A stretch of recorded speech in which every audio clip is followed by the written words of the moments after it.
Monsieur le député de Chutes-de-la-Chaudière en principal.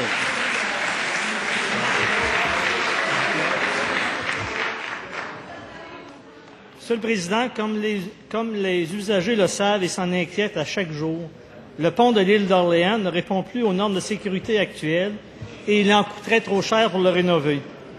Un nouveau pont est donc nécessaire.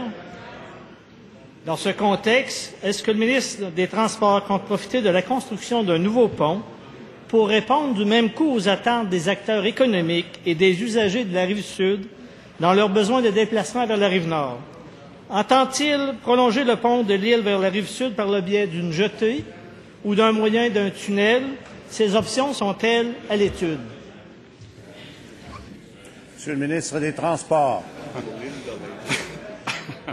Monsieur le Président, mon prédécesseur a eu l'occasion de le dire.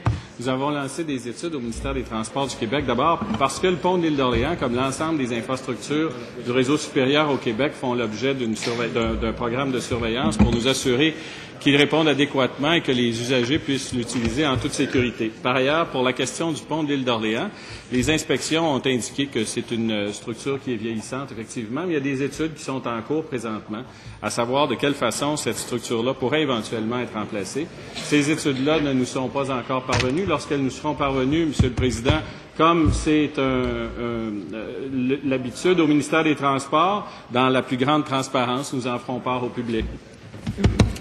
Première complémentaire, Monsieur le député de Chutes-de-la-Chaudière.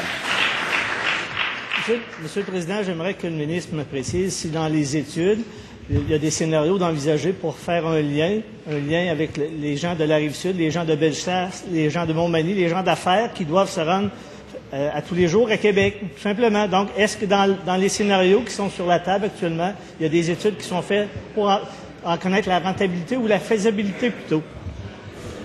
Monsieur le ministre des Transports. Monsieur le Président, je remercie le député de poser sa question, mais je dois lui dire que le député de Montmorency me parle de l'île d'Orléans régulièrement, du pont de l'île d'Orléans, des études de la nécessité de desservir sa population. À ma connaissance, les études qui sont en cours à l'heure actuelle ne prévoient pas l'installation d'un lien vers la rive sud, étant donné que tout le monde sait qu'entre la rive sud et l'île d'Orléans, c'est la voie maritime du Saint-Laurent, on imagine quels seraient les coûts liés à une construction semblable. Alors, à l'heure actuelle, les études visent à voir quels seraient les scénarios les plus plausibles pour le remplacement de la structure actuelle. Ces études-là ne sont pas encore parvenues au ministère des Transports et j'aurai le plaisir d'en informer le député lorsqu'elles nous seront parvenues. Et travailler en collaboration avec mon collègue, le député de Montmorency, à ce sujet-là.